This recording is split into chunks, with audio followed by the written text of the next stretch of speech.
तो इंस्टाग्राम को ऐसे ही बनाया गया है कि वो लोग वो आपको नीचे खींचना चाहते हैं। जो एक संयमी व्यक्ति होता है वो ऑटोमेटिकली बहुत नियंत्रित रहता है, वो फोन ज्यादा नहीं देखेगा। बहुत सारे इस्कॉन में आपको यूथ मिलेंगे जो डांस कर रहे हैं भगवान के सामने।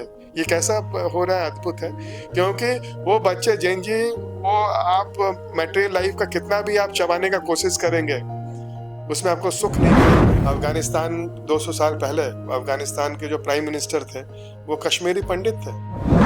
भारत एक समय संपूर्ण रूप से शाकाहारी देश था और यहाँ के लोग बहुत ही शक्तिशाली थे। जो क्रिकेटर बहुत जो फेमस क्रिकेटर हैं वो लोग भी प्योर वेजिटेरियन। बंगाल का ये दूसरा रूप है जहाँ पर गौड़िया वैष्णव भी हैं करोड़ों की संख्या में, जो लोग प्योर वेजिटेरियन। लेकिन जब तक हम लोग सास और बहू का सीरियल देखने लगे, थैंक्स टू एकता कपूर, हमारा समाज पूरा मछली मतलब पूरा समाज एकदम सड़ रहा है।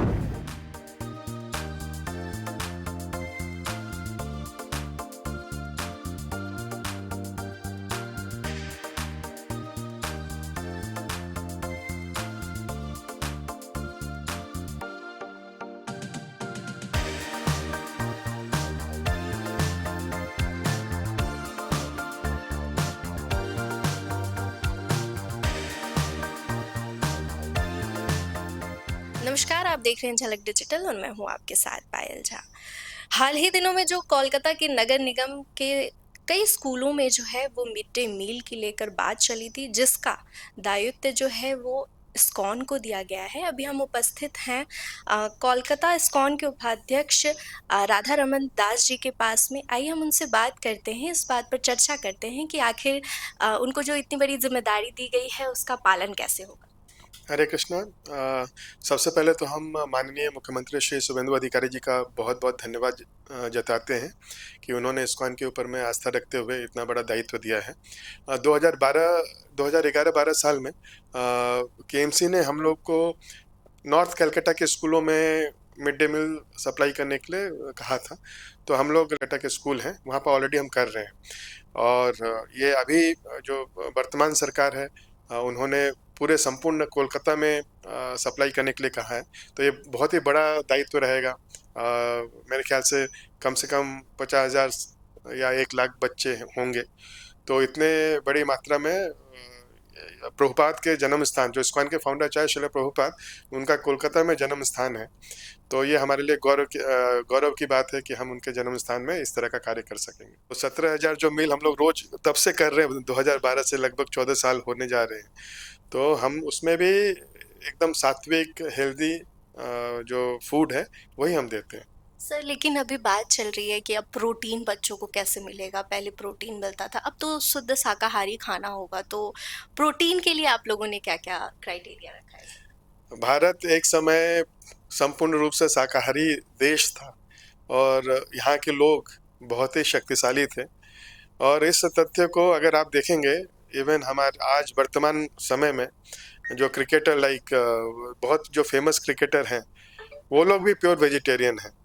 और जो अनुष्का शर्मा और उनके जो हस्बैंड हैं विराट कोहली, वो लोग प्योर वेजिटेरियन है। अब बताइए उनसे अच्छा क्रिकेट कौन खेलता है?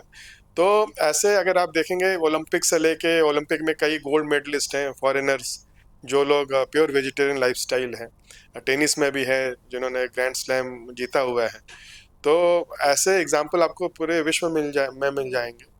और अगर आप देखें तो जो सोयाबीन्स होता है, सोयाबीन्स का जो चंक होता है उसमें अंडे से ज़्यादा प्रोटीन रहता है। तो हर एक चीज़ का, प्रोटीन हो या विटामिन हो, उसका वेजिटेरियन खान पान में उसका अल्टरनेटिव है। तो इसीलिए, और मैं दूसरा चीज़ कहूँगा कि बहुत लोग बोल रहे हैं कि ये बंगाली कल्चर है कि माछ भात होना चाहिए, दिस इज़ बंगाली कल्चर। लेकिन फिर मेरा ये प्रश्न है कि चैतन्य महाप्रभु जो 500 साल पहले आए थे नादिया में, वो तो एक बंगाली फैमिली में आए थे, वो क्या वो बंगाली नहीं है?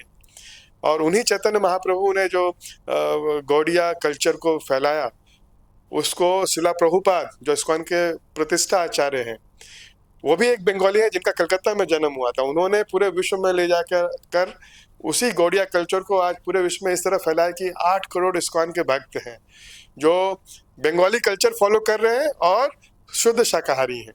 तो जैसे बंगाल में जो शाक्त हैं वो लोग, और या जो लोग हैं मीट खाते हैं, अंडा खाने वाले लोग भी हैं, मच्छी खाने वाले भी लोग हैं।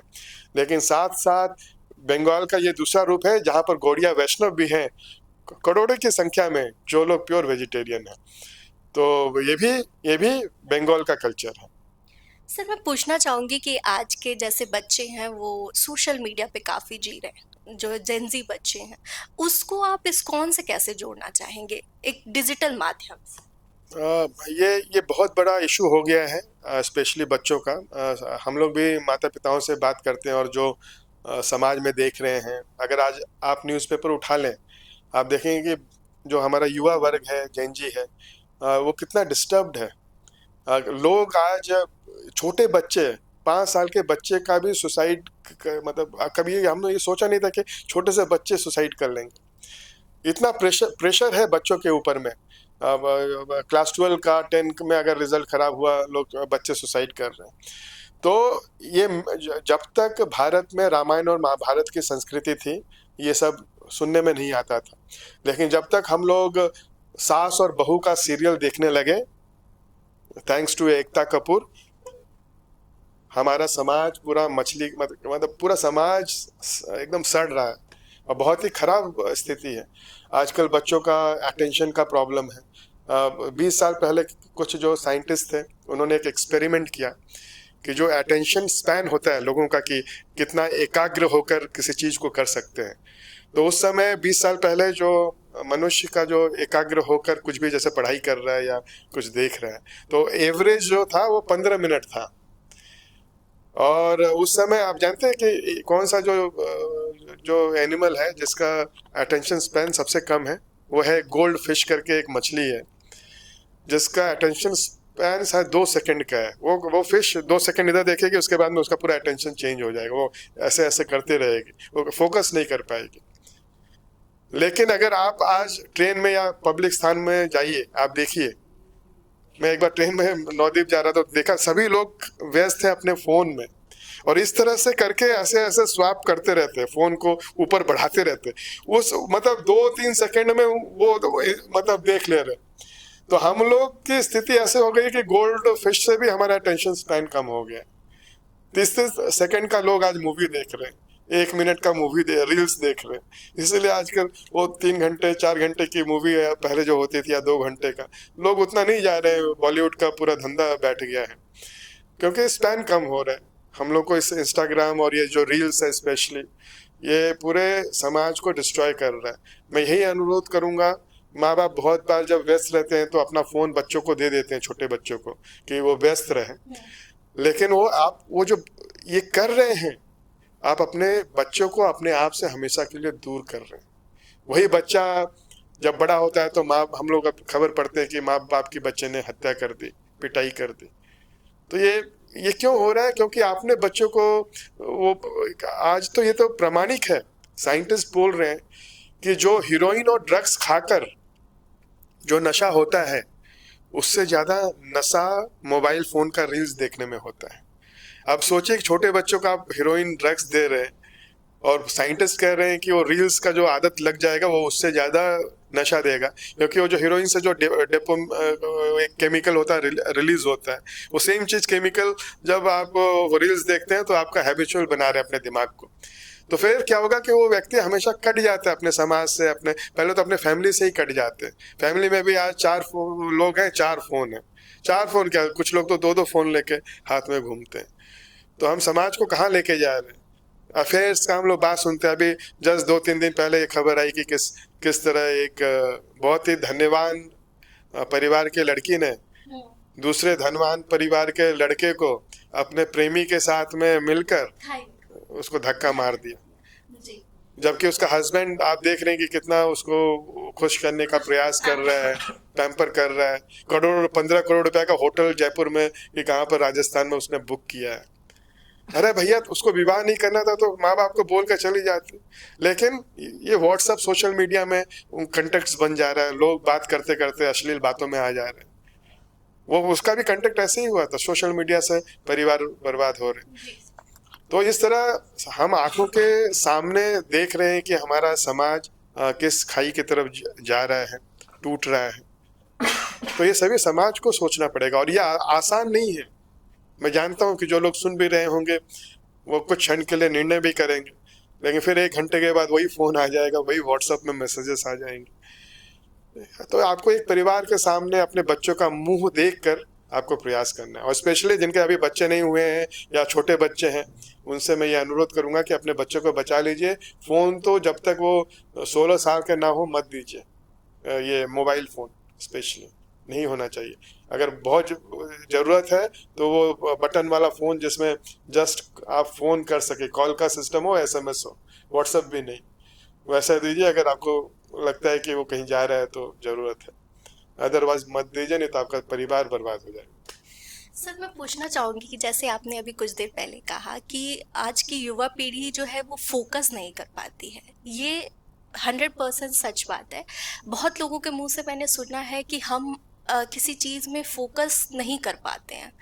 तो सर, अगर आज की युवा पीढ़ी को किसी चीज में अगर मन लगाकर फोकस करना है तो उसके लिए आप क्या करने को बोलेंगे, ट्राई? आप वहीं पर जहाँ पर हम देख रहे हैं कि युवा वर्ग बहुत परेशान है, सुसाइड कर रहा है, इतने सारे आजकल लोग बॉडी काउंट का बात करते हैं। भारत में ये सोचना भी पाप माना जाता था, लेकिन आजकल जो युवा है वो कितना बॉडी काउंट है, स्पेशली जो महिलाएं हैं, जो लड़कियां हैं, वो लोग पोस्ट कर रहे हैं और ये मजाक उड़ा रहे हैं। जिनका जो लोग एकदम उनको बोलते हैं संस्कारी, बोल के मजाक, मतलब संस्कारी वर्ड को मजाक बना दिया गया है, मजाक की तरह जो जेनजी देख रहे हैं। तो ये तो इसका बहुत बड़ा योगदान हमारे बॉलीवुड के ऊपर में जो समाज को तोड़ना चाहता है। एक बार 4-5 साल पहले एक मैंने ट्वीट किया था, बहुत वायरल हुआ था। उसमें मैंने कहा था कि जब चाइना ने अपने देश को रक्षा करने के लिए चीन की बहुत मजबूत दीवार बनाई, हजारों मील। जो चीन की दीवार है वो बहुत ऊंची है और हजारों मील की उन्होंने दीवार बना ली कि कोई भी विदेशी लोग जो आक्रमण करके हमारे देश में कब्जा ना करें। तो दीवार तो बना ली, लेकिन जानते हैं जब चीन के ऊपर में उसके बावजूद भी बहुत आक्रमण होते रहा। कैसे होता रहा? क्योंकि जब आक्रमणकारी लोग आते थे तो वो जो चीन की दीवार में जो सैनिक थे चाइना के, उनको वो लोग प्रलोभन देते थे कि लो ये पैसा ले लो, और वो लोभ वश से पैसा लेके उनको रस्सी दे के या दीवार को तोड़ने देते थे और इस तरह से वो प्रवेश करते थे। तो जब तक अगर आपके समाज में चरित्र रूपी दीवार, मतलब चरित्र रूपी दीवार नहीं है, तो कोई और दीवार से आप, मतलब और कोई दीवार आपको प्रोटेक्ट नहीं करेगी। अगर चाइना फोकस करता कि उनके सैनिकों का चरित्र भी, जो चरित्र रूपी दीवार है उसको भी बनाया जाए, तब वो शायद वो लोग अभेद रह जाते, लेकिन चाइना ने उसके ऊपर ध्यान नहीं दिया। इसीलिए भारत की संस्कृति में अगर आप देखेंगे, भगवान कृष्ण हो या भगवान राम, उनके पेरेंट्स ने जब वो छोटे में तो कहाँ भेजे? गुरुकुल में भेजा। भगवान कृष्ण इतने बड़े राजा के बेटे थे, लेकिन वो गुरुकुल में गए और विदुर जो एक बहुत ही सामान्य ब्राह्मण फैमिली का गरीब परिवार का बेटा था, वो कृष्ण भगवान का बेस्ट फ्रेंड था। क्यों? क्योंकि वो लोग एक साथ सोते थे उसी जमीन में। रामायण में भी हमने देखा कितना सुंदर रामानंद सागर जी ने जो बनाया था कि जब भगवान राम और चारों, लक्ष्मण, भरत, शत्रुघ्न, चारों बच्चों को गुरुकुल में लेके जा रहे थे, तो माताएं ने रथ तैयार किया था और बहुत सारे आभूषण और खान पान की सामग्री रखी थी। तो उनके गुरु ने बोला कि नहीं नहीं, एकदम नहीं, मैं इनको पैदल लेके जाऊंगा। और वो पैदल गए, क्योंकि एक मर्यादा थी कि इवन वो एक घर से कुछ भी लेके नहीं आ सकते थे आश्रम में, क्योंकि गुरुकुल में सभी बच्चे एक समान थे और किसी बच्चे के दूसरे बच्चा जो गरीब है उसके मन में ऐसा भाव ना आ जाए कि मैं अभागा हूँ, इसीलिए ये नियम बनाए गए थे। और दूसरा सबसे बड़ा कारण भगवान राम बताते हैं कि क्यों आश्रम में कष्ट, जैसे प्रश्न किया गया कि ये कष्ट करने की, कष्ट का अभ्यास क्यों किया जाए। अगर मान लीजिए राजा चाहते थे, वो बोले कि मैं सभी बच्चों के लिए मैं वहाँ अरेंज कर देता हूँ, तो राजा थे तो इसलिए मैं आपको 5 स्टार आश्रम बना देता हूँ, लेकिन गुरु ने मना किया। उन्होंने बताया कि जीवन ऐसा है कि जीवन में उतार चढ़ाव आते रहते हैं, और आज हम राजा हैं, लेकिन कल ऐसा ऐसा चमत्कार भी हो सकता है कि हम रंग हो सकते हैं। लेकिन जो बालक बचपन में जीवन की कठिनाइयों को झेला है, नंगे पैर घुमा है, जमीन पर सोया है, बिना तकिया हाथ लगाकर सोया है और कठिनाई क्या भिक्षा मांग कर खाया है, ऐसा व्यक्ति अगर अभी राजा है लेकिन बाद में उसको वनवास मिलेगा तो वो टूटेगा नहीं। और भगवान राम ने वही दिखाया कि उनको वनवास मिला और हम देखते हैं कि कितनी उनके लाइफ की से हम लोग शिक्षा प्राप्त करते हैं। तो यही इसीलिए बहुत बहुत बार हम लोग जो सोचते हैं कि बच्चों को पैम्पर करना चाहिए, जो बच्चा मांगता है हम लोग गिफ्ट दे देते हैं, लेकिन ये बच्चा को जस्टिस नहीं देता है। पहले हमें समझना पड़ेगा कि हम इस संसार में आए हैं तो हमारा उद्देश्य क्या है इस संसार में आने का। ये जो संसार है ये जेल के रूपी है। इसको भगवान ने डिस्क्राइब, हमारे शास्त्र बताते हैं ये जेल है। और अगर जेल में टीवी हो जाए, एसी हो जाए तो कौन जेल से बाहर जाना चाहेगा। इसीलिए भगवान ने इस गीता में बताया दुखालयम शाश्वतम। संसार को 2 वर्ड में उन्होंने डिस्क्राइब किया है, दुख का आलय है और टेम्परेरी है, ताकि जो लोग आए वो लोग ये समझ जाएं कि संसार में अपना आशियाना बनाना ये हमारा उद्देश्य नहीं है। जो भी शरीर और आत्मा को एक साथ रखने के लिए जो जीवन यापन करने की आवश्यकता है उसको करते हुए मेन फोकस भगवान के बारे में जानना है। हमारे शास्त्रों को पढ़ते हुए, भक्ति करते हुए, अपना परिवार का दायित्व निभाते हुए जीवन के अंत में हम जब शरीर छोड़े तो वो वन वे टिकट हो गोलोक धाम वृंदावन का या वैकुंठ लोक का। फिर से पुनरअपि जन्म, फिर से पुनरअपि जन्म और मृत्यु के चक्कर में हम ना फंसे रहे। तो यही उद्देश्य है जीवन का। तो ये लोगों को समझना पड़ेगा। जब लोग शास्त्र को अध्ययन करेंगे तब समझेंगे। इसीलिए आपने जो प्रश्न शुरू किया, आप इस्कॉन मंदिर में आ जाइए, देखेंगे बहुत सारे यूथ्स हैं, बहुत सारे इस्कॉन में आपको यूथ्स मिलेंगे जो डांस कर रहे हैं भगवान के सामने। ये कैसा हो रहा है, अद्भुत है। क्योंकि वो बच्चे जैन जी, वो आप मटेरियल लाइफ का कितना भी आप चबाने का कोशिश करेंगे उसमें आपको सुख नहीं मिलेगा। हो सकता है 1-2 साल आप करते करते आप फिर आपको बोलेंगे कि अरे भाई क्या कर रहा हूँ मैं, क्योंकि वो हमको हमारी आत्मा का फूड नहीं, आत्मा का फूड है आध्यात्म। और वही लोग जब बच्चे मंदिर आते हैं तो बहुत ही ज्ञान को प्राप्त करते हैं, तो अपने जीवन का उद्देश्य समझते हैं और अपने लाइफ का एक पर्पस बना लेते हैं, ठान लेते हैं कि नहीं मैं सब कुछ करते हुए समाज के लिए कार्य करते हुए मेरा लाइफ का फोकस ऐसा होगा कि मृत्यु के समय फिर मेरा वन वे टिकट हो, मैं फिर इस मृत्यु लोक में वापस ना आऊं। तो जब उनको ये क्लैरिटी रहती है तो हो जाते हैं। आप चले जाइए, आज दिल्ली में प्रोटेस्ट हो रहा है, लड़के साड़ी पहन के आ रहे हैं। जी जी। लड़के साड़ी पहन के, उनको यही पता नहीं है कि उनका लिंग क्या है। बताइए, जो इतना क्लैरिटी है। 3 लिंग होता है, स्त्रीलिंग, पुरुष लिंग और एक होता है नापुंसक, किसी उसके कारण में होते हैं। उसके अलावा कोई लिंग नहीं है। लेकिन आजकल बोला जा रहा है कि आप लिंग खुद डिसाइड करेंगे तो मेरा लिंग, मेरा ये अधिकार। तो ये तो बहुत ही जो समाज जो विद्रोह कर रहा है, जो जनजी के, तो ये कम्युनिस्ट लोग स्पेशली ब्रेन वॉश करके ये जो इस तरह की जनजी में को कंफ्यूज कर रहे हैं, ये बहुत ही घातक है समाज के लिए। लेकिन इस्कॉन और जितने भी सनातनी और जो संस्थान है, मंदिर है, जब जनजी उनसे जुड़ते हैं तो हमारे सनातन धर्म का जो गौरव है उसको जानते हैं और फिर उनका जीवन बहुत ही प्रसन्नमय हो जाता है। सर, मैं बोलना चाहूँगी कि आज के समय में जो है गुरुकुल काफ़ी लुप्त हो गया है। तो जिस कारण से जो है, ये भी कारण है सर कि बच्चे जो हैं आजकल के भटक रहे हैं, क्योंकि गुरुकुल में वो शिक्षा मिलती थी कि आप सब एक समान हैं। आज स्कूल में भी बोला जाता है कि हम यूनिफॉर्म बच्चों को इसलिए पहनाते हैं क्योंकि बच्चे जो हैं एक समान हैं, लेकिन ये कहीं ना कहीं गलत दिखाकर जो है अलग चीज़ें हो रही हैं। आज गुरुकुल होता तो बच्चे आज के जो हैं वो जेंजी ना होकर कुछ और होते। ये आपने एकदम सही बात कही। और जब अंग्रेज आए थे तो मैकेले का एक बहुत फेमस कोट है, अगर आप सर्च करेंगे तो उसने जब रिसर्च किया और जब मिशनरी आए तो उन्होंने देखा कि एक आदमी भी अपना धर्म छोड़ नहीं रहा है। तो मैकेले ने देखा कि जो गुरुकुल सिस्टम है भारत का, ये बहुत ही स्ट्रांग है। क्योंकि आप किसी भी वर्ग से हो, अमीर हो, गरीब हो, सबके बच्चे एक साथ जाके गुरुकुल में पढ़ते थे। तो ये बहुत ही अच्छा संस्कार लोगों में भरता था, जो किसी भी लोभ, मतलब इस, क्योंकि हम लोग इस संसार के, जो भी गुरुकुल में पढ़ेगा वो इस संसार का जो लोभ है उनको डिगा नहीं सकता। तो वो ईसाइयों का लोभ कि हम तुमको और पैसा दे देंगे, या हम तुमको विदेशी महिलाओं से शादी कर देंगे, ये कर देंगे, वो कर देंगे, वो उनको मैटर नहीं करता था।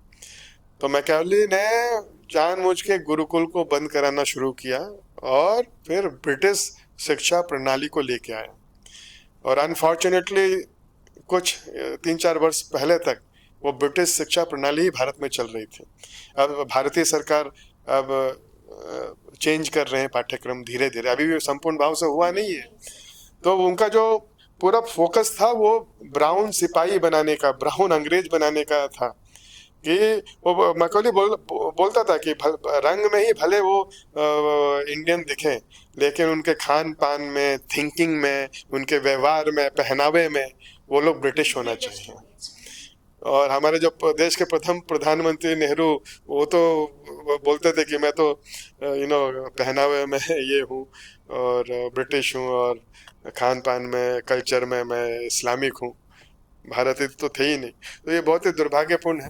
तो अभी भारतीय लोगों को उठना चाहिए कि भारत में इतना जो हमारा जो स्पेशल जो धरोहर है वो सनातन धर्म में हमारे ग्रंथ हैं, उसको पढ़िए। मैं खुद एमटेक हूँ, मैकेनिकल इंजीनियर हूँ, विदेश में पढ़ता था और मैं गोल्ड मेडलिस्ट हूँ, टॉप किया हूँ हर एक सब्जेक्ट में, मेरे को 100% मार्क मिला है। मेरे को वहाँ पर रेड डिग्री मिला हुआ एक्चुअली, जो 100% मिलता है तो उसको रेड डिग्री, हमारे डिग्री का ही कलर रेड कलर का होता है अलग, बाकी सब लोग को ब्लू कलर का मिलता है। तो उसके बावजूद भी मैंने देखा कि किस तरह जहाँ पर मैं पढ़ता था विदेश में, वहाँ पर लाखों विदेशी सनातन धर्म को फॉलो कर रहे हैं, इस्कॉन को फॉलो कर रहे हैं। और धीरे धीरे मेरा झुकाव इस्कॉन की तरफ हुआ और फिर मैं भारत में आके इस्कॉन से संपूर्ण भाव से जुड़ा। तो जब विदेशी लोग, आप देखेंगे आज करोड़ों विदेशी लोग भारतीय संस्कृति को फॉलो कर रहे हैं, प्योर वेजिटेरियन है, और भारत के लोग बोल रहे हैं कि अरे अंडा क्यों नहीं खिला रहे। तो ये परिवर्तन कैसे हो गया? विदेशी विदेशी लोग आईना दिखाने का प्रयास कर रहे हैं, और भारत में मिशनरियों के थ्रू और क्या नहीं, कम्युनिस्टों के थ्रू हमने अपने देश का बैंड बजा दिया। स्पेशली बहुत ही एक सिस्टमेटिक ढंग से हमें ब्रेन वॉश किया गया। बॉलीवुड के थ्रू आप देखेंगे, बॉलीवुड में हर एक मूवी में दूसरे संप्रदाय के लोगों को बहुत अच्छा दिखाता है, और पंडित तिलकधारी को विलन बनाते हैं, ठाकुर को विलन बनाते हैं। और तो ये जानबूझ के नैरेटिव, जबकि अगर सही तरीके से देखा जाए उल्टा है। उन्हीं के समाज लोग सबसे ज्यादा करप्शन और चोरी डकैती रेप करते हैं, लेकिन फिल्मों में उन्होंने तो वो लोग बोलते हैं ना कि दाऊद इब्राहिम ने बॉलीवुड, हमारा इंटरटेनमेंट के ऊपर में कब्जा कर लिया। दाऊद इब्राहिम का पूरा बॉलीवुड पर कब्जा था, और बीच में एक बहुत बड़े टी सीरीज निकले, उन्होंने भक्ति भजन शुरू किया, उनको मरवा दिया। तो आप देखिए कि किस तरह जो ये लोग हैं, एजुकेशन में भी, जो एजुकेशन में कम्युनिस्ट लोगों ने कब्जा कर दिया। ये हमारा हिंदू इंटरटेनमेंट ले गए इस्लामिक जिहादी लोग, और जो एजुकेशन सिस्टम जो करते हैं वो लेफ्टिस्ट लोग कर रहे हैं, और स्कूल कौन खोल लिए? मिशनरीज लोग, और सारे अमीर बच्चे घर के सब मिशनरी स्कूल में भेजने लगे। तो वहां से धीरे धीरे हमारे धर्म को आघात किया गया। ऐसा बताया गया कि सनातन धर्म बहुत पिछड़ा है, जबकि एल्बर्ट आइंस्टाइन जैसे लोग, साइंटिस्ट, वो हमारे धर्म से इंस्पिरेशन लेते थे। सर, मैं कहना चाहूँगी कि जैसे आपने कहा कि विदेश में जो लोग हैं वो इस्कॉन को काफ़ी फॉलो करते हैं, भारत संस्कृति को बहुत फॉलो करते हैं, लेकिन वहीं देखा जाता है कि विदेशी अपना जो है धर्म छोड़कर वो कृष्ण को अपना रहे हैं, इस्कॉन को अपना रहे हैं, लेकिन वहीं हिंदू धर्म के लोग जो हैं इस चीज़ को नेग्लेक्ट कर रहे हैं। उस पर आप क्या बोलना चाहेंगे सर? ये बहुत दुखद है। जहाँ जो सनातन धर्म की उत्पत्ति भारत भूमि में हुई है, भारत भूमि का डेफिनेशन है हमारे पुराणों में है। पुराणों में डिस्क्राइब किया है कि जो हिमालय की चोटी है, वहाँ से समुद्र की तरफ का जो स्थान है वो, उसको भारतवर्ष कहा जाता है। तो अगर वो देखेंगे हिमालय पर्वत वो अफगानिस्तान तक जाता है, ये अफगानिस्तान और ईरान इराक तक जाता है। और इस तरफ में आपको देखेंगे साउथ ईस्ट जो है, तो ये संपूर्ण जो है वो स्थान भारत भूमि कहलाता था। अफगानिस्तान 200 साल पहले अफगानिस्तान के जो प्राइम मिनिस्टर थे वो कश्मीरी पंडित थे। 200 साल 205 वर्ष आज से। गांधार, हमें महाभारत में पता है कि गांधारी गांधार से थी। तो बताइए 200 साल पहले का अफगानिस्तान इस्लामिक स्टेट बन गया। 75-80 साल पहले का जो भारत था, सिंध था, वो पाकिस्तान बन गया। बर्मा, इंडोनेशिया, अगर राजा चोल थे वो एकदम बहुत नीचे तक अगर जाएंगे, ऑस्ट्रेलिया तक के द्वीप में उनका साम्राज्य था। इवन हमारी जो संस्कृति है वो मॉस्को के पास में एक नदी है रशिया में, वहाँ पर भी शंकर भगवान की मूर्ति मिली है उस नदी के तट में, जो हजारों साल पहले की है।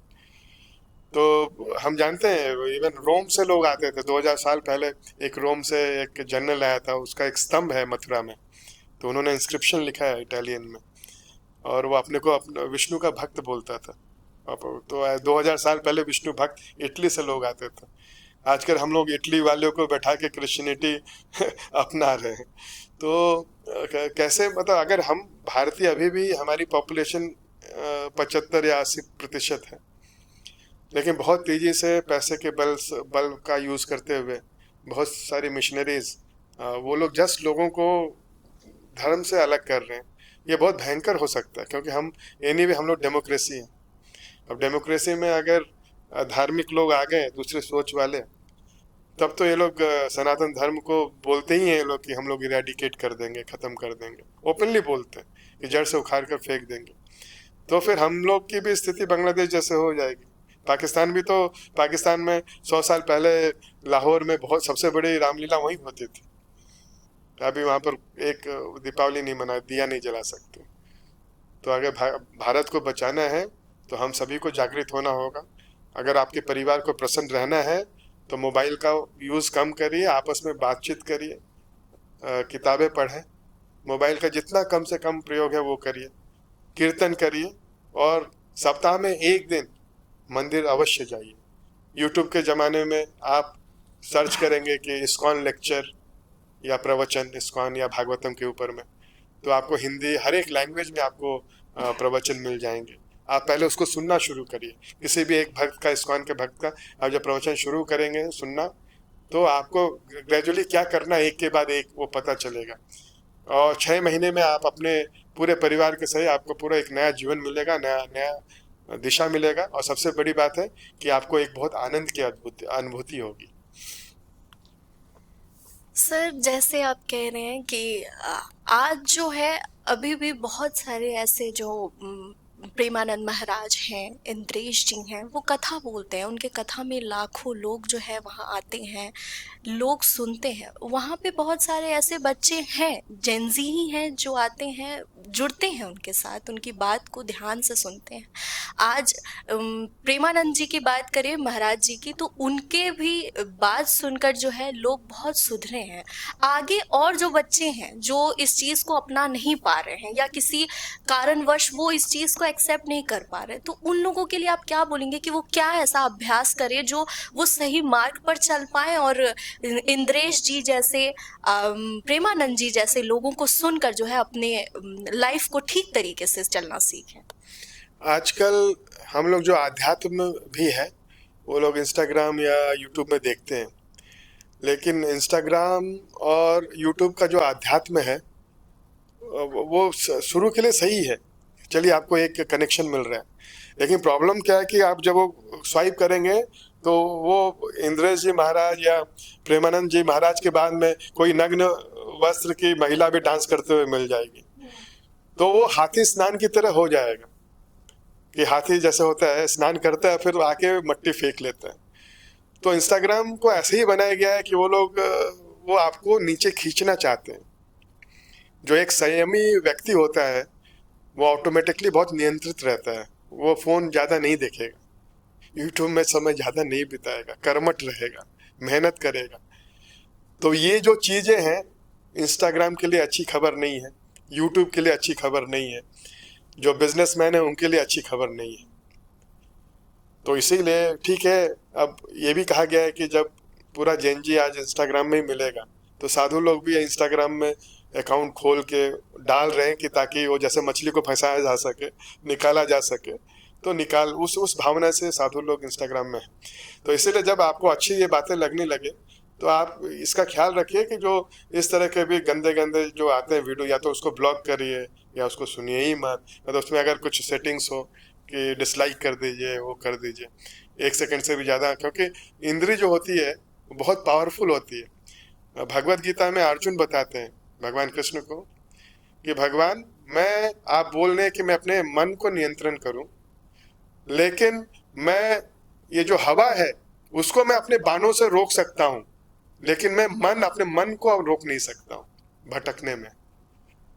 तो सवेरे भले हमने अच्छा प्रवचन सुना, लेकिन जैसे ही कुछ उल्टा पुल्टा गंदी चीजें आएंगी तो माइंड एकदम पूरा आपकी इंद्रिय उसकी तरफ में फोकस हो जाएगा और आपसे कुछ गलत हो सकता है, गलत विचार आएंगे। तो अर्जुन बता रहे हैं कि माइंड को कंट्रोल करना आसान नहीं है।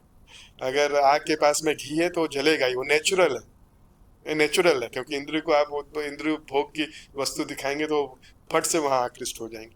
तो इसलिए संयम, कंट्रोल और क्या देखना है नहीं देखना है, इसका निर्णय लेना बहुत, हमारे बहुत सारे, मैं इस्कॉन का ही बताता हूँ।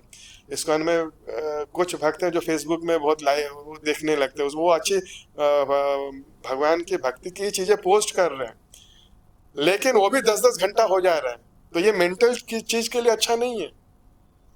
अब जैसे यूट्यूब में आपको सुनना है वो ठीक है, तो 1-2 घंटा से प्रवचन सुन के आप वो करिए। आंखों के लिए भी इतना वॉच करना सही नहीं है, वो जो रेडिएशन आता है पर स्क्रीन बहुत डेंजरस है, हम नहीं समझ रहे, हमारी आंखें खराब हो रही है, ये हो रही है। तो बहुत सारा फैक्टर है, लेकिन हम ये एक्सपेक्ट नहीं करते अचानक हो जाएगा। लेकिन अगर कोई एक बार एक दिन में अचानक कर ले तो उसको तो साधुवाद है, एक्चुअली वो राइट स्टेप है। क्योंकि जब आदमी निश्चय करता है तो वो एक दिन में ही वो परिवर्तन आ सकता है, धीरे धीरे करेंगे तो पता नहीं कितने जन्म हो जाए। और तो वो बहुत डेंजरस प्रपोजल है। तो यही मैं करूँगा कि इस सब चीज़ों का आप विचार करें, शास्त्र पढ़ें, और सबसे ज़्यादा ज़रूरत है वो एसोसिएशन। अगर जैसे एक आग में चिंगारी होती है, वो चिंगारी अगर आग से अलग हो जाती है तो तुरंत वो राख बन जाती है, 1 सेकंड के लिए वो लाल रंग दिखेगा, फिर नीचे गिरते गिरते राख हो जाती है। लेकिन जब एक साथ हैं तो वो पूरा आग बनी बनी रहती है।